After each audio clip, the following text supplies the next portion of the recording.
Now to a far warmer climate, tropical far North Queensland, from where the two Tims report, Cairns and the Atherton Tablelands.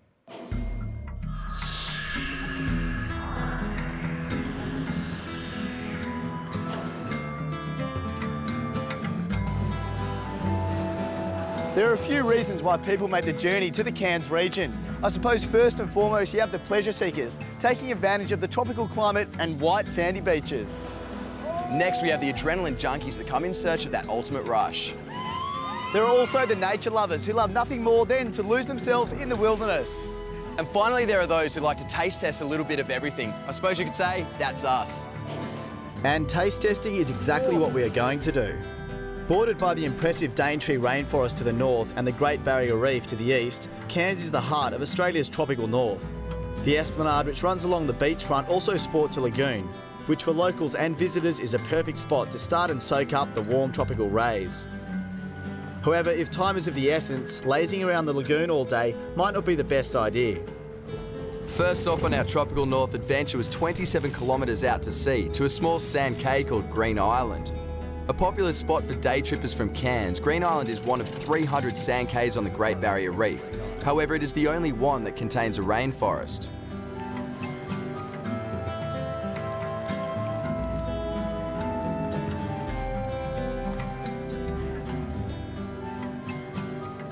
Walking along the rainforest boardwalk, we spotted a variety of bird life and were able to marvel at the beauty of this small island. And around the corner of the island, we caught a glimpse of something that we didn't really expect. Meet Cassius, the largest living crocodile in captivity. George Craig, who runs Marineland Melanesia, has been handling crocodiles all over the world, and this is without doubt his favourite. At just over 100 years old, his full body length is about 5 metres. Looking fair and square into the eyes of this monster was quite intimidating, to say the least. Luckily for Tim, however, he found the perfect method to get as far away from Cassius as possible. Jump into the coral sea. Should be a bit of fun. What looks like an oversized motorbike helmet actually allows guests to walk on the sea floor, experiencing all that the Great Barrier Reef has to offer without even getting their hair wet. From the tropical fish to multicoloured coral, the Great Barrier Reef has it all. Tim just couldn't believe it. From the sea floor, it was time to head up into the hills, to the city's southwest, to a place known as the Atherton Tablelands. Boasting a far milder climate than the often hot and humid coastal areas, this region right here is in essence tropical North Queensland's very own mountain getaway. For those who love nature, the Atherton Tablelands is just heaven. En route to the hills, we passed some pretty interesting road signs and ended up at a place called Lake Eacham. This now peaceful lake was originally formed around 12,000 years ago when molten hot magma rose to the surface.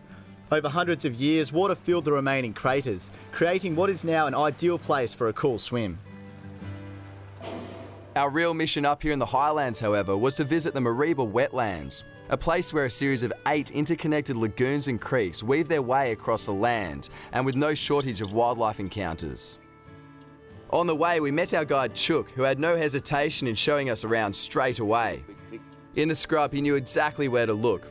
Whether it was a wild pig or a mob of emus, Chook was on it.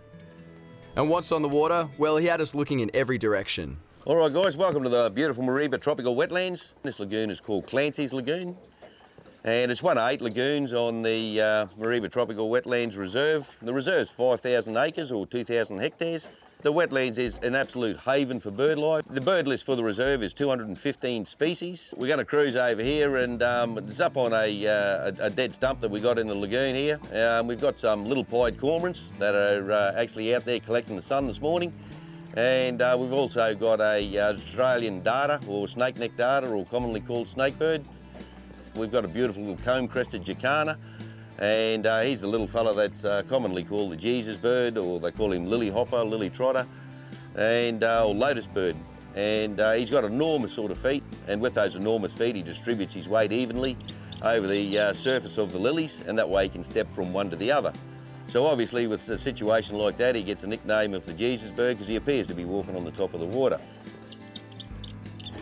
What we're heading over to now, guys, is a beautiful lily called a lotus lily. It's a native to the tropics, It grows about north of the Tropic of Capricorn, which is down around Rockhampton. And they are a beautiful, beautiful lily, beautiful pink flower on them. As you can see on the surface of the leaves here, they're a very, very water-resistant leaf. And the reason they're water-resistant like that is because the leaf is the solar panel for the plant, so it collects the energy. Now, this little flower is commonly called a snowflake lily. So there he is, he's growing on the surface of the water like this. Then it starts to rain. As the lagoon starts to rise, and it's getting closer up towards the pollen, and you think, oh dear, it's going to lose all its pollen. But it's got this defence mechanism, so as the water rises, doesn't matter how slow or how fast you actually do it, the flower actually shuts like thus. Now, it locks in an air bubble in there, which preserves the pollen. And then, as the lagoon starts to drop back down, he just rises back up to the surface. He presents his flower for pollination again, and it's the absolute perfect valve. And as you can see, there's not a drop of water on the inside of that flower. Now, from people in different areas all around the world that come and visit places like this, they do have a real wow reaction to it, and they get to appreciate why they are so important. The wildlife at the Mareeba wetlands was certainly impressive, and Chook really taught us how to look for bird life. Lucky for us, at our next stop, we wouldn't even need binoculars. Just check this guy out. Wow, this right here is the lord of the Australian skies, the Australian wedge-tailed eagle. This is the largest raptor in the country, and we've come across a lot of these creatures on our journeys around Australia, but to come this close is something truly impressive. Look at the size of that bird, my goodness. Whoa, that's power. Her name's Stella. These birds are found around the entire continent, and today this is possibly the most abundant of all the large eagles in the world. But yep, she worships the sun, and when it's not particularly favourable to fly, as it is today, it's calm and it's hot, she'll take the next best option. Is this a natural behaviour? It's a natural behaviour, but I would imagine that not many eagles in the wild would have the opportunity to spend this kind of time. I'm providing her food, there's no other things to be concerned about, so she probably has more sunbathing opportunities than a wild cousin.